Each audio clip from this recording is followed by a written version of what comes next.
Who am I? I pulled a woolen blanket from my head. Had the walls begun moving again?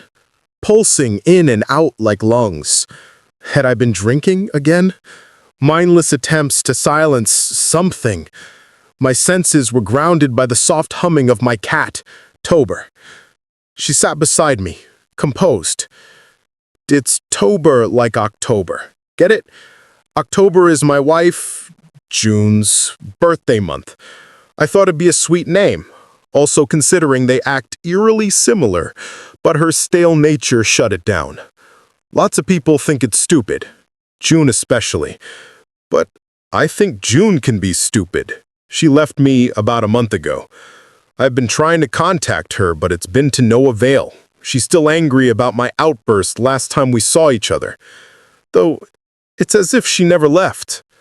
Our house is still as dull and soundless as it was before she left. I never understood what changed with the girl I loved, whose soul was vibrant and explosive with the ecstasy of life. Her flesh had turned reticently stagnant, composed. Where is she? I don't mean to be so boisterously obnoxious or even violent, but once you've lived in the filth of a thick stillness for long enough, things kind of happen.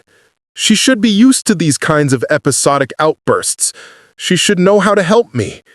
At times, I regularly don't recognize myself or my behavior. She should ground me, shouldn't she? Tober has been playing outdoors again. Tober, spit it out! I call out just as Tober disgorges one of June's scarves. It was, peculiarly, the exact scarf she had worn on the day she left. How'd it get back here? Great. This is what I mean when I say Tober and June are eerily similar. They even have the same taste in cherished scarves. I held the scarf to my nose. It still smelled weakly of her perfume. Maybe that was just the house, her scent soaked into the wallpaper, furniture, everything. It's so odd to feel like I'm hearing the same off-key purrs, but she's not home. Tober meowed in an unpleasant tone, much like the toneless melodies that June sings. Her head cocked toward the basement door, her tail swishing like a metronome. Her eyes were obsidian in color. I know because she stopped her gawking and directed her scowl toward me. She maintained her gaze until she softly hissed, darting down the corridor, toward the basement door. The scarf had unwittingly been in my hand as I made my way to the kitchen. I scooped bits of half-frozen peas into my mouth. I sat still, listening to the click of Tober's paws down the hall. The sound was rhythmic, like raindrops against a window. Then it stopped. Silence. Once again, so relentless, it rang in my ears. I fidgeted with the scarf in my hands. The fabric was damp near an edge, darker in color. The faint scent of damp soil and iron clung to it. Mold? Maybe wine. June likes to drink when she's angry at me. Or maybe I like to drink. Either way, drinking makes her quiet. Her stillness, her composure. It seemed to have melted onto Tober. She was a rowdy kitten, bursting with infectious energy, but she gradually grew more taciturn. There was a creak in the direction of the basement door, the bending of wood, or maybe a door opening. My chest had suddenly felt tight, and my stomach churned lightly. Those damn peas. Tober? I called out, only for my voice to be swallowed by the absent noise. There were hums from the fridge, low, off-key notes. The scarf slipped from my hands as Tober scraped the tile of the kitchen floor. "Hi, Tober," I whispered, extending my arm invitingly. She purred back in response, dropping a $5 poker chip from her mouth. How the hell did she get into the basement? "Look what the cat dragged in," I reluctantly remarked. "Quit messing around in the basement, Tober." I grunted, exhaling sharply as I rose from my seat. I hate it when she goes downstairs. She messes with my poker table and scratches my leather chairs. Not to mention, there are too many electrical wires, too many sharp objects, too many hazards. I pick up the chip from the floor, walking it to the creaky basement door. In that moment, it felt admittedly foreboding. Despite the years I've lived here, a strange odor plumed from beneath the undercut, solidifying my discontent. Tober brushed my legs, a beckon to go downstairs. I ignore her. She caresses me vigorously now, the grotesque and pungent scent occupying the only space left in my brain. I open the door, freeing the smell to roam imprudently throughout my home. My boots echo as they clamor against the decaying oak stairs. Deep, slow, sullen, like the ticks of a clock. I reach the bottom step and immediately take notice of the faint buzzing coming from around the corner. It's getting louder.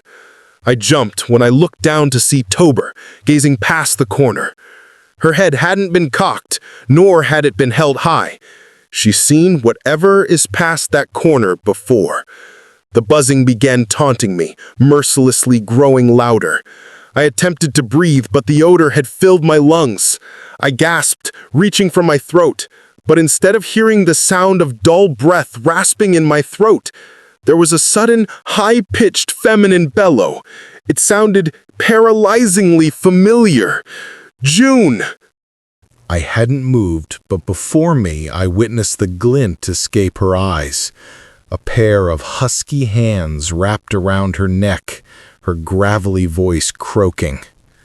I froze. My limbs felt fuzzy, detached, almost. There it was again. Blistering silence. The buzzing stopped. Tober was gone. The poker chip, too. I stepped forward, and the echo of my boots was gone. The world had become still and soundless. What am I doing? I stepped forward again. What am I doing down here? My eyes grazed the edge of the corner, enough to see Tober crouched quietly beside a pair of ashen legs. She meowed at me. What have you done, Tober? It was June. It was June's corpse, rotten, voiceless. What have you done? I shrieked, my body fighting between running to her body and running back upstairs. If not for the profound bruising on her neck and the mildewing limbs, she would have been clean, silent, composed. Tober, why did you do this? Tober! Tober! The words stumbled fitfully from my tongue. My eyes jerked erratically around the room. It was a desperate attempt to locate Tober, who had no longer been crouched. Tober, who had no longer been meowing. Tober, who had no longer been curiously wandering through her quiet life. Who did this? Did I do this? Why did I do this? My wife, my once exuberantly luminous wife, had been decaying on my floor. The monstrous revelation, the spoiled and repulsive scent, and the same blistering silence. It nauseated me and clouded my mind. I retreated to the stairs. I don't remember what happened as I made my way toward them, but it happened. My head felt heavy, drenched in memory. I lay down on my couch, pulling a woolen blanket June had sewn over my head. I shut my eyes so hard geometric shapes fluttered in the shadows of my eyelids. I tried to rid myself of the memory. I tried to rid myself of what I'd done. That's when I heard her. Tober's gentle purrs. I yanked the blanket from my head. Tober sat beside me, waiting silently. She purred again at me, louder than before. I think I smiled at her. I peered closer at her. June's scarf rested just below her sharp teeth. "June?" I whispered. Tober meowed in response, dropping the scarf. The walls swirled yet again, this time breathing with me.